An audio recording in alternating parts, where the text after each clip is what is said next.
श्रोता प्रेमियों, मैं राम सागर शास्त्री आप लोगों के समक्ष एक प्रसंग रखने जा रहा हूं। सुखदेव आगमन।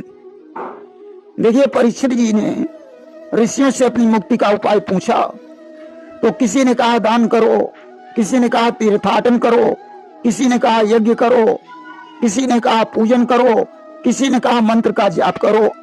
परीक्षित जी विचार करते हैं कि इतने सारे मतों का पालन थोड़े समय में कैसे हो सकता है। और उसी समय सुखदेव जी छुटकाए सबके से आ पहुंचे तत्क्षण वहां किए दिगंबर वेश।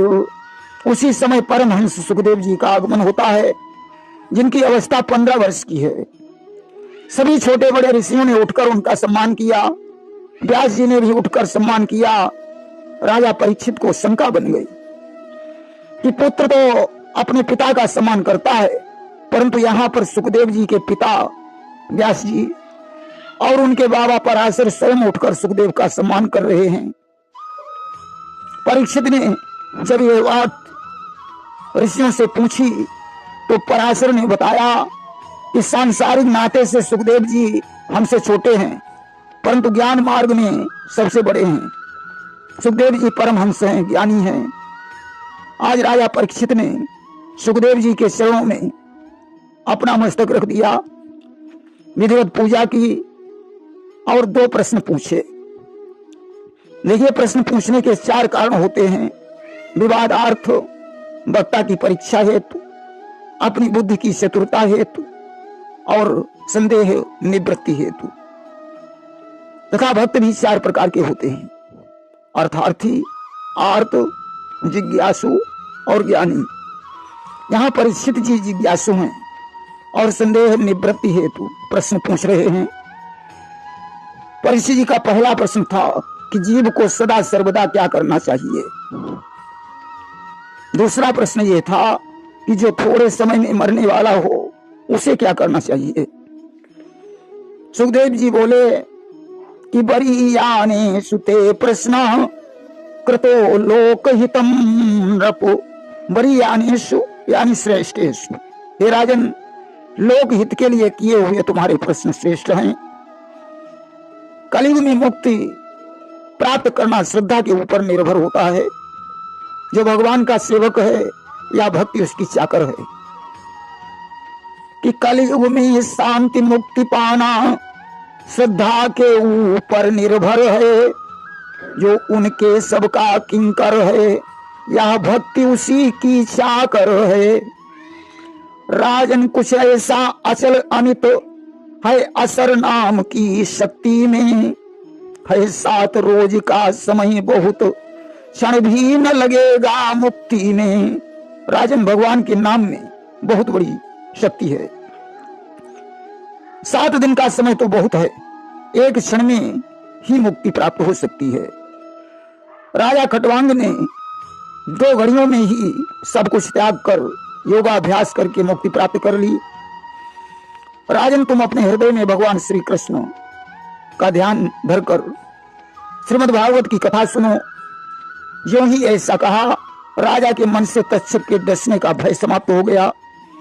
देखिए, भागवत की कथा में श्रोताओं के पाप के 3 टुकड़े हो जाते हैं। एक भाग तो कथा सुनने का विचार बनाने से ही नष्ट हो जाता है। दूसरा भाग कथा प्रांगण में आने से नष्ट हो जाता है और तीसरा भाग कथा सुनने से नष्ट हो जाता है। हमने आपको पहले भी बताया है कि कथा श्रवण करने से 5 फल प्राप्त होते हैं। निर्भयता, निसंदेहता, हृदय में प्रभु का साक्षात प्रवेश, सभी में भगवत दर्शन और परम प्रेम।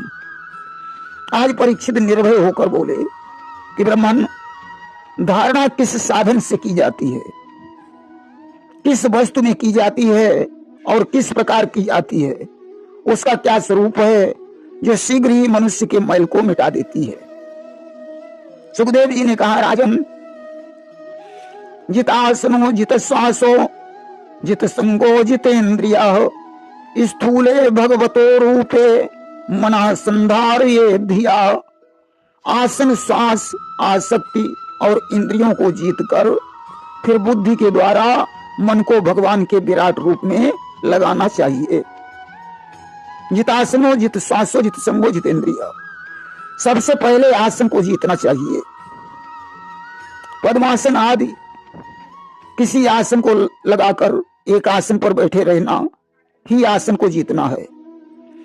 अभ्यास करने से ऐसा संभव हो सकता है, आप आसन जीत सकते हैं। आसन जीतने के बाद श्वास को जीतना, प्राणायाम के द्वारा श्वास को जीता जा सकता है।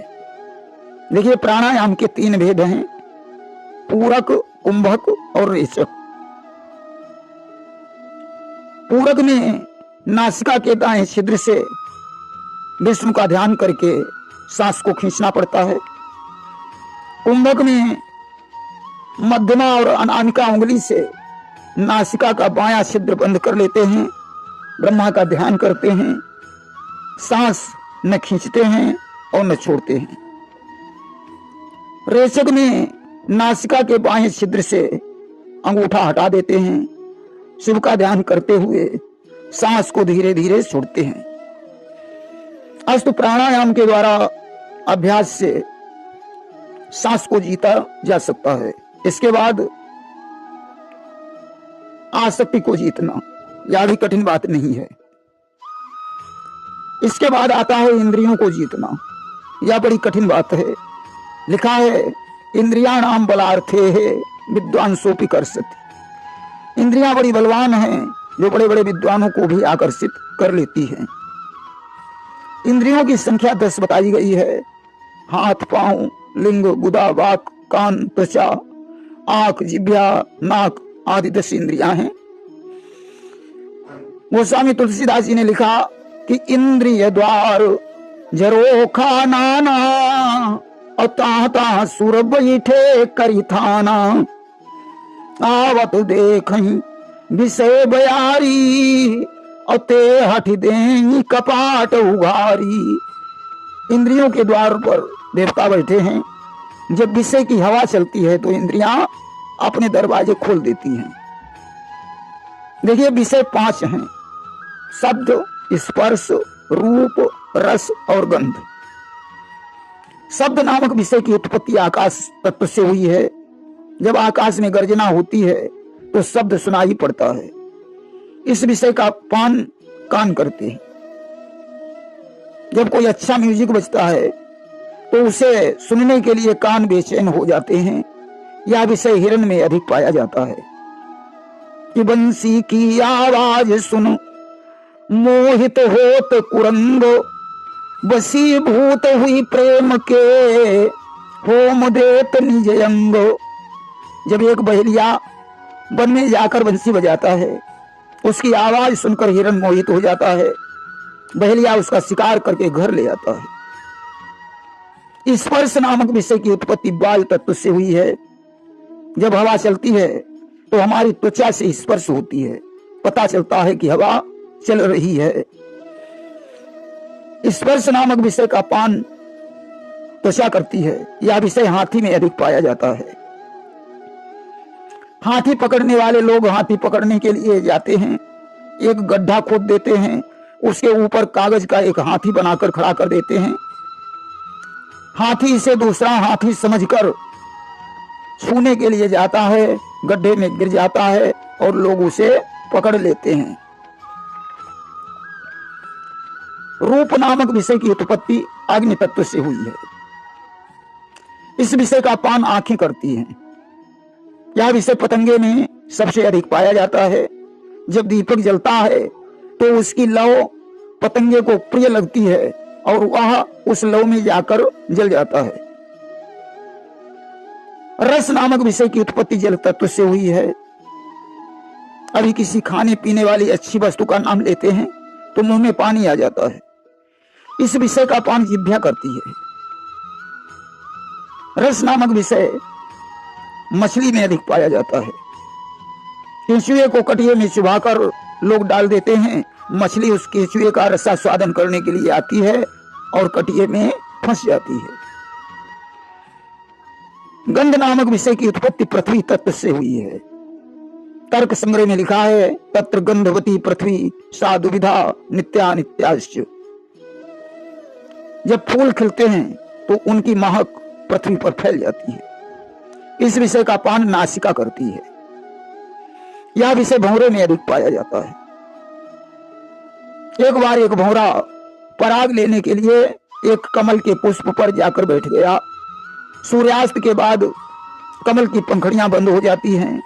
भंवरा उस कमल कोष में बंद होकर विचार करने लगा कि रातिर गमिष्यसि भविष्यसि सुप्रभातम वासानुदिश्यसि हसिष्यसि पंकजश्री।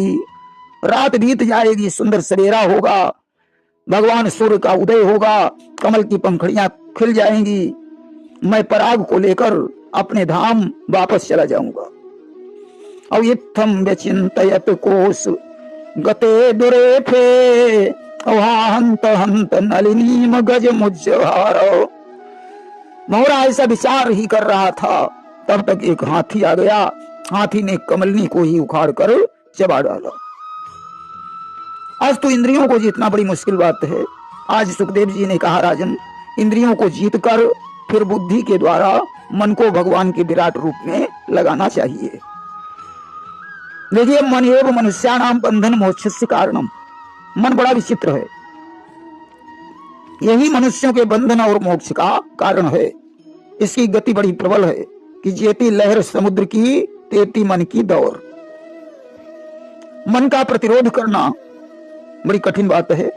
सुखदेव जी कहते हैं, राजन, इंद्रियों को जीतने के बाद बुद्धि के द्वारा मन को भगवान के विराट रूप में लगाना चाहिए। देखिए कैसा है भगवान का विराट रूप कि पाताल में तस्य ही पाद मूलम। पाताल विराट स्वरूप